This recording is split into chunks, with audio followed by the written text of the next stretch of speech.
Well, hello everyone and welcome to the May plot tour. And as is traditional for a British person, I will start talking about the weather. May has been pretty good. No ice maidens, so frost-free, mixtures of warmth and wet, so everything's been loving that. Now, as the thumbnail will show, the beautiful purple iris has come and gone in the space of a month. So not in any video. The alliums have done really well. Got the nigella coming out now in a forest. Those salvias, there's two of them, but really that was just one plant that fell apart. Very pleased that survived. And the forest of phlox at the back there. Not easy to say at 7 o'clock in the morning. That's doing well.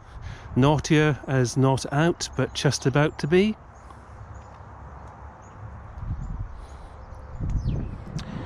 Strawberries are looking good. This is the first year for this, the marshmallow.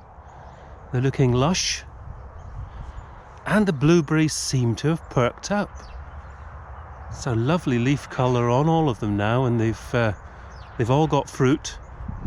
So I'm hoping that system of burying the pots isn't going to work. So the direct sown courgettes under their little cloches, they seem to be okay. This one in particular is romping away. I think we've got about 5 under there. We just have to whittle them down to the best one. And the fruit bushes perhaps got a little bit too much nigella around them. Unfortunately, I didn't get the net on the gooseberries quickly enough before the pigeons had about half the fruit. We found the evidence of snapped branches where the big fat pigeons had been landing. So I need to remember to net them a bit better next year. Carrots, quite patchy germination with the carrots, so we've had to go back in and re-sow quite a bit. And the strawberries, this is all now strawed. And the weeds are coming back through the straw. Golden Celebration Rose is looking magnificent. And the meadow is now sown. So it'll be interesting to see what Mother Nature will allow to actually germinate, whether we actually get any of the seeds we put in or whether it'll just be the weeds that exist on the plot. So, a chicory bed. The chicory is now taller than me.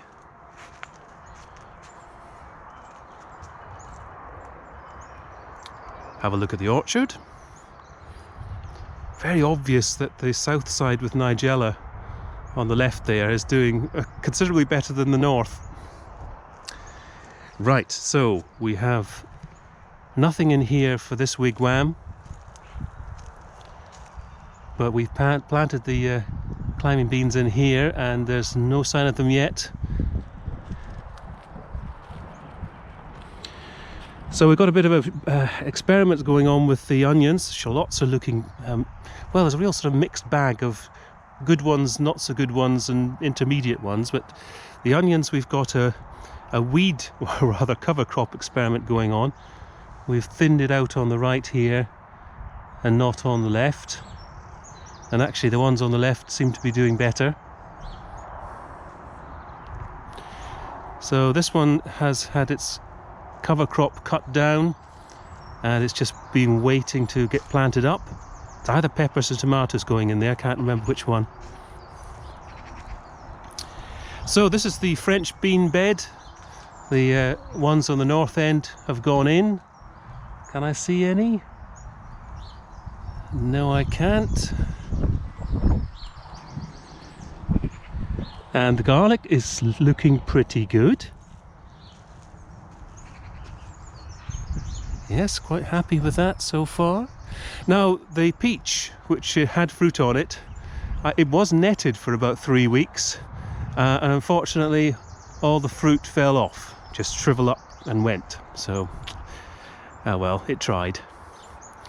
Foxgloves looking good. This is naturalised and it's quite remarkable. They don't normally do this well. And it's got the spiral flower arrangement, which usually when they sort of go back to their natural state, they just flower on one side. So I've put in a new log roll here, neatened it up a bit. The old logs are getting rotten. And this lily is doing really well. I've got some planting opportunities down the front there, probably pop in some marigolds or something like that. And the bed at the front here, that's prepped and ready for the tomatoes.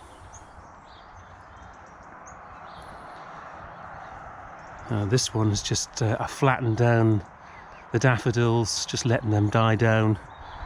Probably get some Nicotiana or something in there.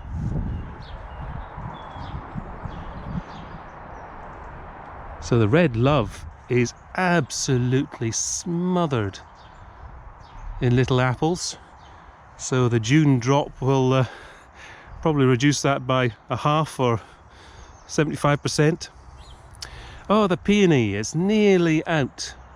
It's teasing us.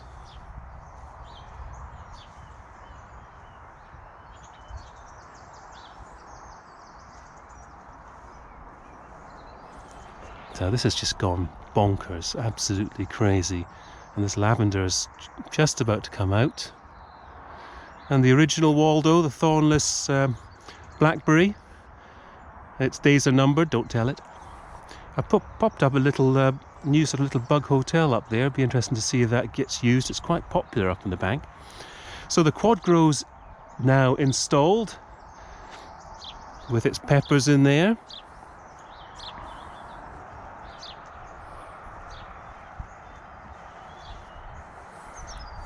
I've got sea hollies all over the place, got various things that are coming up. I thoroughly enjoyed the moisture of May.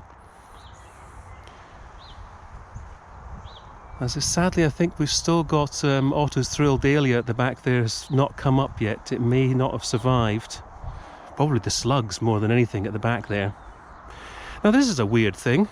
Not sure if anyone's had this on any of their lilies before. I don't know if there's such a thing as lily fire or lily wilt or something, but it was doing so well. Don't know what it was that's hit that. It's only that one. Gertrude Jekyll looking splendid. As is this clematis, you've not come out yet. This is a Comtesse de Bouchard. So as usual, there is some, can I spot one? There are about 3 pluot fruit. I'm usually pretty good at spotting them, but oh, there's one there.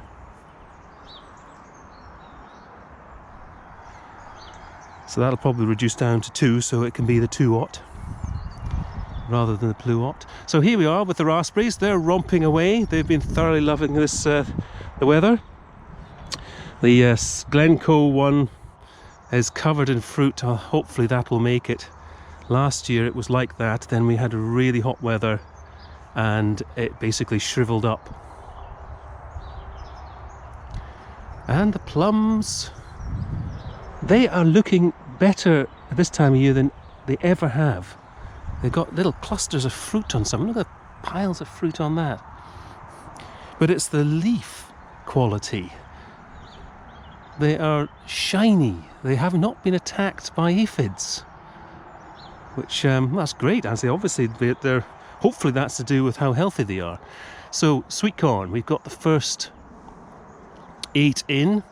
This is a variety called Swift, and they are coming up. It's all misted up in there, can't really see. As are the parsnips. They are little clusters. And that's very good. I say that's from the first sowing. Some years we've had to sow parsnips 3 or 4 times before they've taken. So this is another cover crop that's been axed down. This one's going to have tomatoes in it. We've got some naturalised garlic around the side.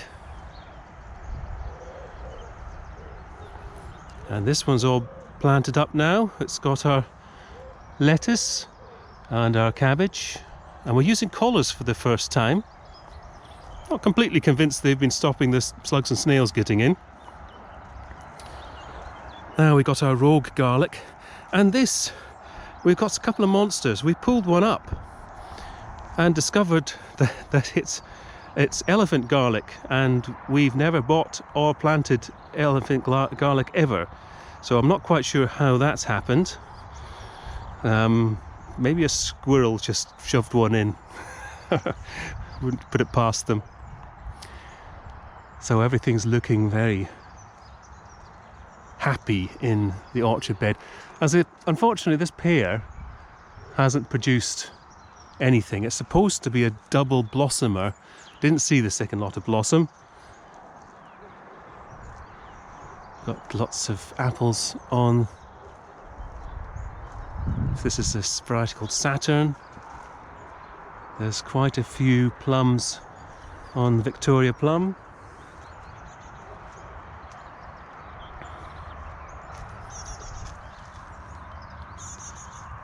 Chives are beginning to fade now. They've had their moment.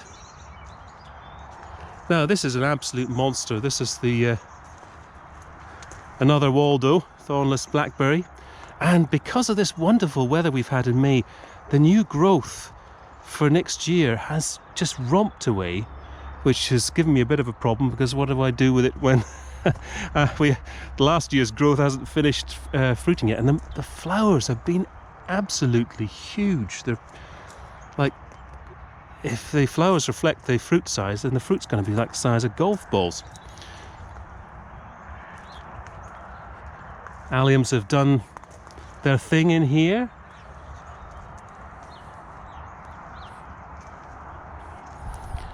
So this is another Waldo that we've got. We've put some sweet peas down there, which thankfully don't seem to have been had by slugs yet. It's only a matter of time.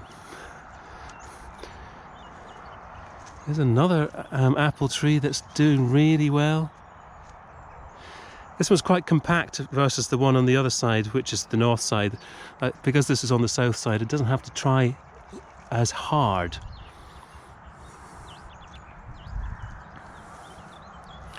So this is the net that was on the peach. I've put now onto the tayberry because it's absolutely covered in flowers. I'm trying to discourage the pigeons from landing on the top. Might have to put some extra sort of protection up there to stop them, and then they just poop on the fruit, which is not particularly pleasant. And the potatoes are doing really, really well.